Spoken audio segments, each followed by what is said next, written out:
Welcome, What's guys. up, world? What's up? What's up? It looks Another. like we're back. Yes, we are with another episode of Anime Mondays. This is this is y'all's host, the Geek Live, keeping our lives geeky. And today we'll be taking a bit of a synopsis of the next chunk of Attack on Titan episodes. More specifically, we'll be looking at episodes 7 through 9 of season 4, and just sharing a bit of detail and the like of those episodes. So before we continue with the video, don't forget, hit the subscribe button and the notification button, and don't forget to leave a comment. Without further ado, Wait, you forgot to mention liking. Liking is a part of the process. The little thumbs up thing, just oh just in case. Yeah, yes, just for you, my friend. always like, and don't worry, there's no such thing as a dislike button. And without further ado, let's check out some Titans. All right. So we're right in the middle of the action. Right. We've met the Warhammer Titan. Right. We see Aaron. He's gone transformed. Everything's in a state of ruckus, utter mess everywhere. Right. Reiner's kind of shell shocked. He don't know what's happening. He's kind of who knows what's happening in episode 6, or excuse me, episode 7. But the title of episode 7 is Assault, which is, you know, well stated because we see a lot of our friends, do we not? Yep, quite a bit, quite a bit. So, so it starts off and just where episode 6 leaves off, and with of course all of the pretty much everybody else going in except for Reiner at that particular time frame going into their Titan powers. So we see the Jaw Titan, the Cart Titan, the Beast Titan. We see Aaron. We see the Warhammer Titan. So it's a Titan free for all, pretty much. So yep. So I did some research since last time. Galliard's the name of the Jaw Titan's current um Host, I guess. champion, Yeah. Galliard. So I guess it opens up with Galliard versus Mikasa and Aaron, correct? Yes, it The Jaw does. Titan. So, so the Jaw Titan Galliard, he puts up from what I see a decent fight for one for what you can hope for against the Ackerman. Before limbs like what ligaments get torn off fairly easily, Yep. muscles torn to shreds, so no one can do anything. You can't even bite down if you fight Mikasa long enough. Yep. She ripped the mess out of his jaw so he couldn't bite. There you go. He didn't live up to his name after all. Although for me personally, I'd rather go up against Mikasa than our favorite little Sonic the Hedgehog, Captain Levi. Are we just gonna? I mean, you're mentioning Levi. What was Levi up to this episode? So basically, what we see Levi do for a little bit was you kind of get the feeling that he's doing a little bit of commanding and the like, but he seems to be staking out within some building. It seems like he's waiting for the opportune time to strike, as you can tell that he's looking at one of his stopwatches, and we come to find out that reason a little bit later on in the episode, which Yeah. we'll get to in a momentarily. In the meantime, we of course, as we said, we have the Jaw Titan getting ripped up the shreds for the most part. Although after a little bit, the Jaw Titan seems to get a little bit of energy back and starts actually going on the offensive, and starts really hammering home Aaron a little bit, biting into Aaron using the Jaw Titan's sharp claws and everything. Now, in a fit of defense, we see something interesting happen as Aaron kind of holds up the crystallized host of the Warhammer Titan, and we see the Jaw Titan's claws actually break through that crystallized structure and leave some pretty obvious gashes within that. And you see Aaron picks up on that pretty quickly, and you see the wheels Yep. turning. It's like, if I can't destroy it, Maybe they can. And meanwhile, while those wheels are turning, we also have to take a moment to we get to see Hanji for the first time in a while, right? In an airship. Where they get an airship from? Like it's kind of crazy, all yeah, considering. And yeah, meanwhile, while that's happening, a bunch of people are trying to take on the Beast Titan with the Thunder Spheres, and we see the Cart Titan come out with the Gatling guns, milling down Jean's crew at the time. Um, and as we mentioned, Levi's just sitting there waiting in the background. Uh, we also see a lot of Gabby and Falco again. It seems like this season is focusing on these two characters a lot. Uh, you know, Falco is he's pushing for Reiner to do anything because and we're seeing this rather catastrophic event from a familiar perspective on a different side. So I do appreciate that approach. Um, yes, Now definitely. back to Aaron's machinations. What was he thinking about? So he's thinking, wait, I basically busted up all of my teeth trying to break through this without any avail, but this Jaw Titan just slashed through it without breaking a sweat. What if I use the Jaw Titan's power to do the work for me? So he literally grabs after poor Jaltan got torn to nothing by both him and Mikasa. He's just like, let me just grab your skull, open it up wide, and chomp down on it for me, and I'm just gonna let the juices pour down into my mouth. Yep. So he kills the the Warhammer Titan with the Jaws Titan's jaw, and the spinal fluid, the blood, all of that fun gore just flows right into his mouth, granting him the power of the Warhammer Titan. Yep. And Uh, that's how that episode ends. And, and in case anybody haven't figured it out by now, the Jaw Titan's best power is it has the greatest chomping power of any Titan. So that's where that whole thing comes from. And again, during this episode, what was Reiner doing? Was he sitting down confused after he got hit one good time? Yeah, basically Reiner had performed a partial transformation to protect himself and Falco from the building collapse. So you kind of see him and Falco within the Armor Titan's cupped hands. Yep. And now, on to episode 8. Yep. We have Assassin's Bullet.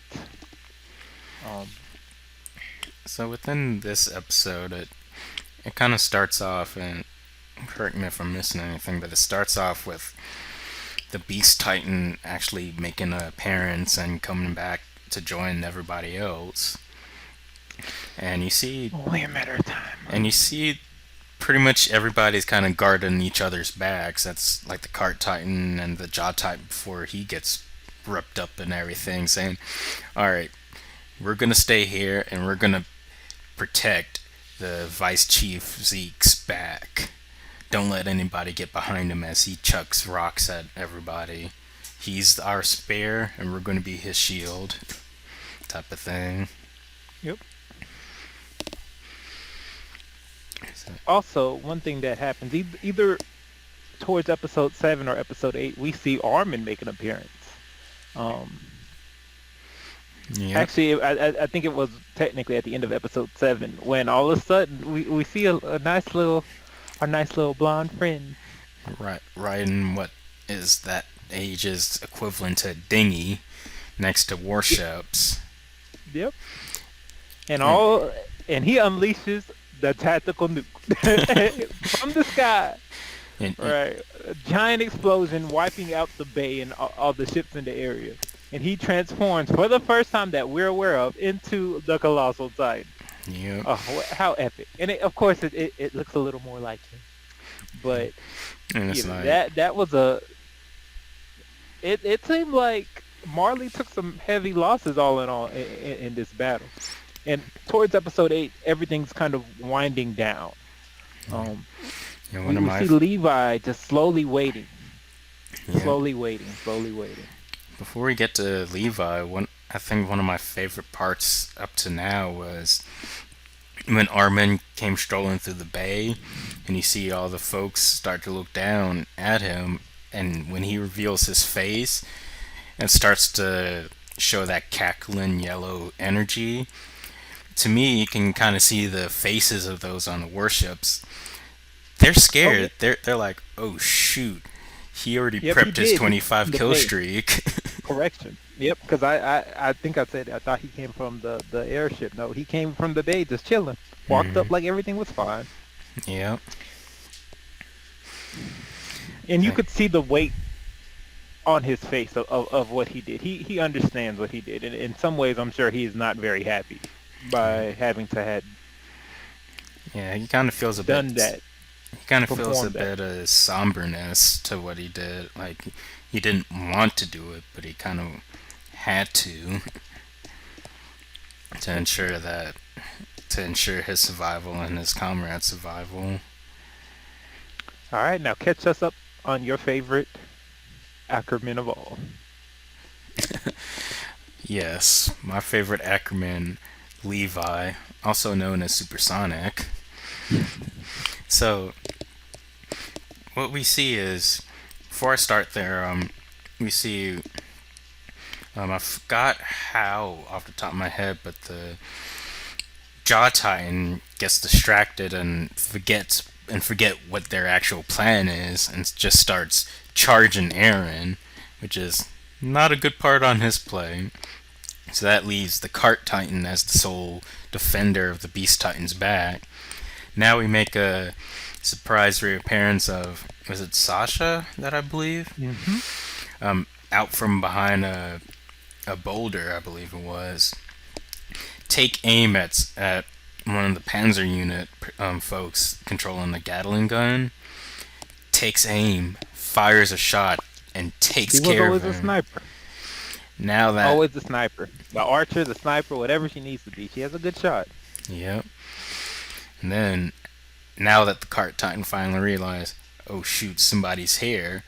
Let This is where a bunch of other scouts come in and say, all right, target the Panther unit first, take care of them, which they do via bullets and the lightning javelins. First, you see the Cart Titan trying her best to mitigate that, but what are you going to do? The Cart Titan is not, as mentioned later, the Cart Titan isn't really known for its toughness. It's not an aggro unit. It's versatile. Like, it's a versatility unit. Yep, Nothing more than that. It's not going to sit there and fight things. yep, it's just primarily a utility unit. That's all it does. Now with the Cart Titan out of commission, the Jaw Titan on its way for being out of commission. Now you see the Beast Titan all alone, and our favorite Supersonic comes out and just destroys the Beast Titan and puts him down on the ground. And And it looks like it was just an utter kill. Like, straight up kill done. Um, the arms and legs left. Like, it's dramatic. Arms and legs left of the actual human, not the beast side. Like, it's a pretty dramatic, utter defeat. yep, And as this happens, we've seen the scouts as they were trying to handle the various troops, the Panzer unit, whatnot. They had been setting up the little flares, so they had the guideway for the airship. Airship is now getting everyone so they could retreat back, and we more or less see everyone come back together and kind of celebrate their victory.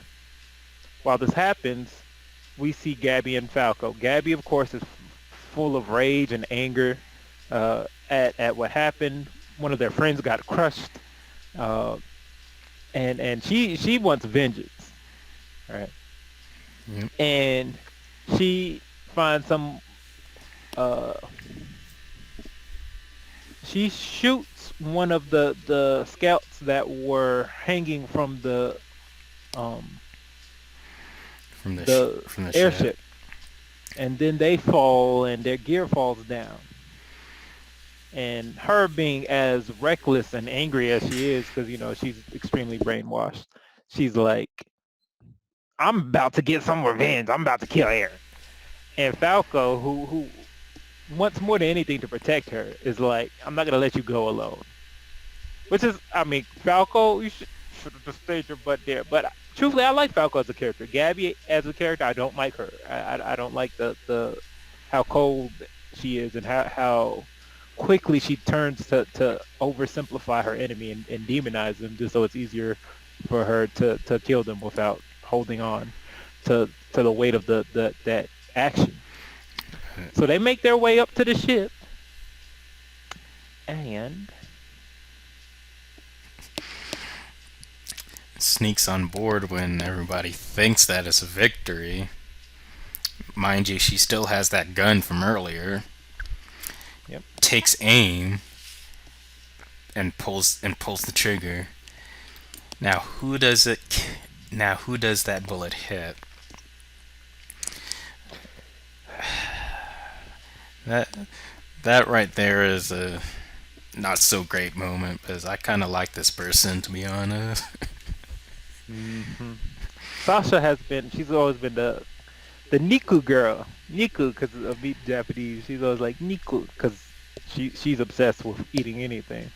So she was always one of the most lighthearted member of the group. She was always very concerned and compassionate about other people outside of herself. And her death was very dramatic for everyone, to say the least. And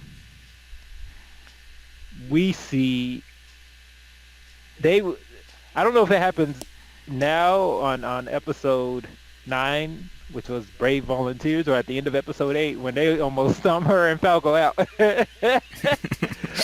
Truthfully, I'm surprised they survived. And I was like, truthfully, Gabby kind of deserved to get stomped off for that mess. But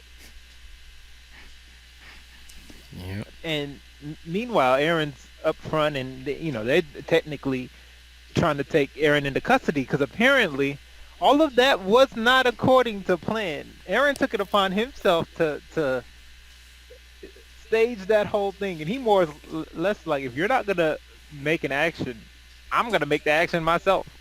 And while he was in Marley, he was writing letters and like, "Yeah, I'm here, y'all. What y'all gonna do? You gonna let me stay here and lose, or you gonna come get me?"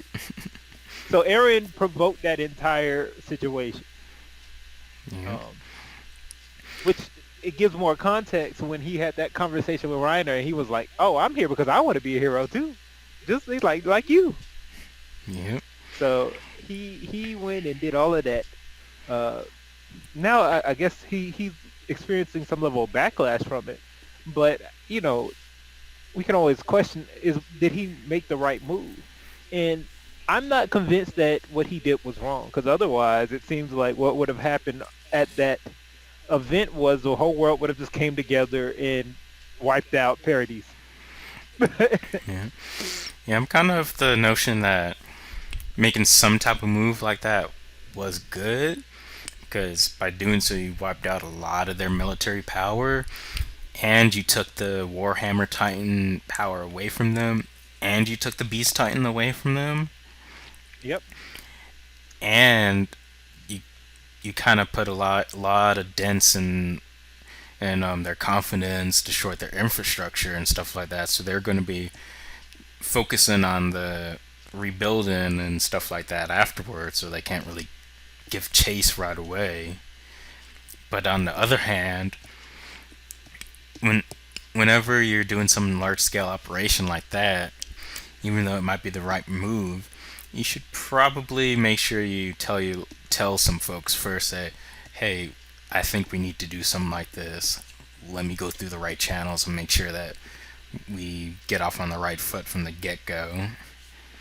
Yep, and I think was at the end of episode 8 we see Zeke on the airship, and you're like, wait a second, Levi just cut him up. How is he here on the airship? Like, did he take him capture? Like, is this a part of the plan? What's happening? Yep. And we see the response from Aaron's companions because they're angry that their friend is dead, and they're more or less pinning it on him because they're like, you put everyone in danger by coming here, Yep. right? And then they're like, Sasha's dead, and he hears this and he laughs. He just starts hysterically laughing, and a lot of them are questioning if he's crazy or not because he just starts laughing, right? And I think in a lot of ways that people don't, or the people around him don't understand what's going through Aaron's mind at this moment, right? Ever since he went to the basement and he awakened the memories of his father and even the Jaeger before him, right? Mm-hmm. Or not the Jaeger. Aaron. Whoever gave his father the power initially was his name was Aaron, I believe, right?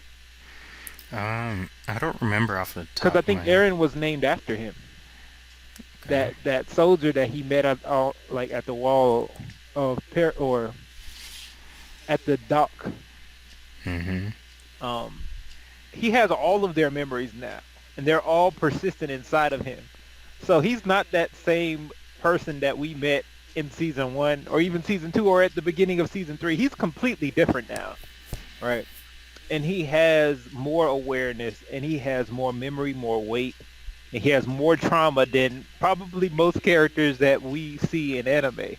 Just because he's going through all these different people's lifetimes and all of their motivations, and they're all battling for control in his head. And this is he's going to war for more than just himself at this point. And I don't know if they are completely aware of how transformative he was um, throughout this entire process, or how transformed he has been up to this point. So they don't understand his motivations, and I think in some ways they expect us to start doubting his motivations. Like, is he what's his goals or whatever? But to me, it's clear that he's about trying to protect his friends. Yeah. Um, He, he's just going about it a different way than we're used to him going about it. the issue though is he doesn't necessarily have the control himself. Like he's bound by bureaucracy, the military, rank, all this other thing, while he has the power, right? So versus him being moved like a pawn by other people, he's going to make the moves for himself, especially because he feels like he knows how to handle things. So he's taking it upon himself to direct and steer the country how he feels it needs to be steered. Yep.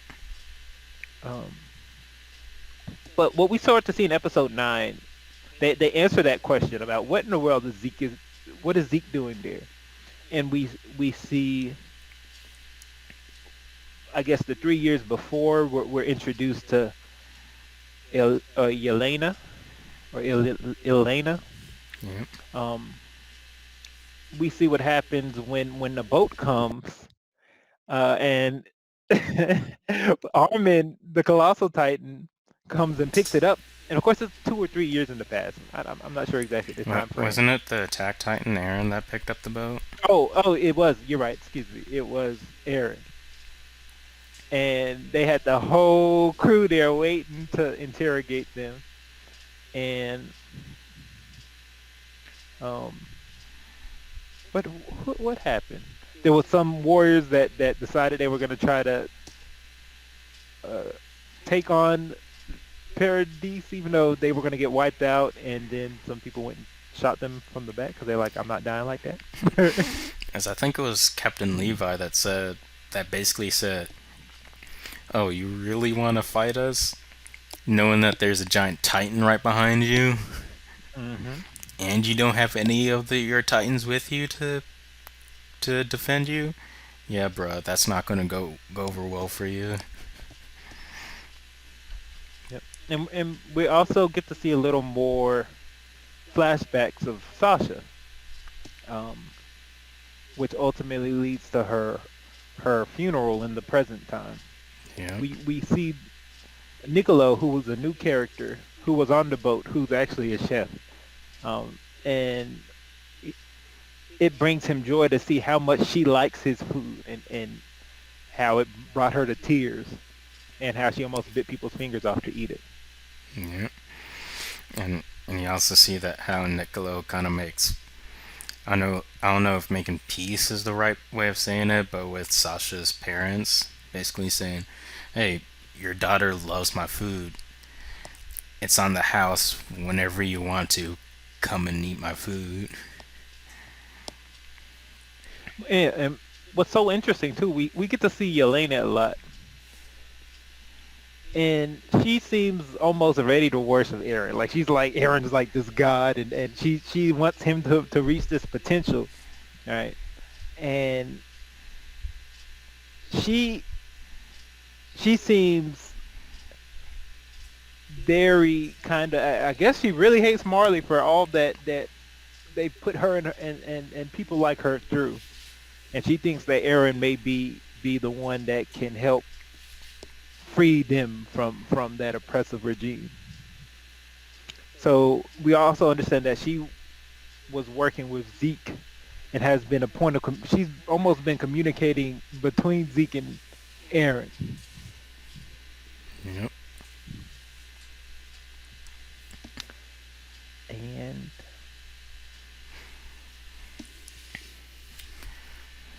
I don't. There's a few other bits in the episode. We get to see them, the engineering crew that was on the ship, help get Paradise up to speed, help them build a train, help them build that the airship they eventually came in on, and just kind of get them a little more up to speed with the rest of the world. Yep. Pretty much taking them from the medieval side of things to just before the Industrial Revolution time frame, around Hmm. there. Who knows? Maybe after the next time skip, they might be in the 1900s.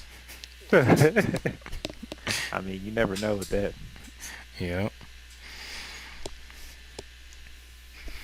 But for the most part, I think that's all of the really big details that really showed up in episodes 7 through 9. Yep. But I will say at the end of episode 9, one thing that's interesting is we see Armin, who's relaying the story of kind of what happened to Annie, who's still crystallized. So okay, it's nice to see she's still around and still. It would have been nice for them to get the jaw tightened so they could have chomped on her too. I'm just saying because I'm Team Aaron. Regardless of where this is going, I'm Team Aaron. You can call me a Jaeger. I mean, I'm just saying. You call me a Jaeger. I'm about that life. I have faith in him. If it's not, truthfully, if y'all try to get around or veer away from him, y'all, the island is doomed. Aaron Yeager all the way. Yep. Don't mess with the Jägermeister. Yep. And I think the one of the biggest things is it seems like there's a plot between Aaron and Zeke. That's why he's on the ship. And we need to learn more about it because we don't know what's happening, truthfully. Apparently, what Zeke really wants to meet Aaron. Levi tells him he's gonna have to wait. We don't know what's happening. Yep. We know that Pixis, Commander Pixis, has a serum, one of the Titan serums. So they could also be considering turning someone else into a Titan. Who, we're not sure. Yep. I have a feeling Historia at some point might be involved because she's also royal blood. Yep. So, So who knows? She might be the next person to say, "All right, Historia, here's a truth serum. Go eat the Beast Titan real quick." yep. And if they can get some more and get the Jaw Titan, then they'll have the power of the female Titan on their side. Yeah. So it's like we don't really know what's happening. We don't know people's motivations. We don't know anything at the moment. We're just trying to figure out what's happening. We're gonna see is Zeke on our? Is Zeke actually? Has Zeke been helping like Paradise this entire time? If you remember at the end of the battle in season 3, part 2, he was like, "Aaron, don't worry, I'll come back and save you." And that seems weird, but we don't really understand his motivation yet.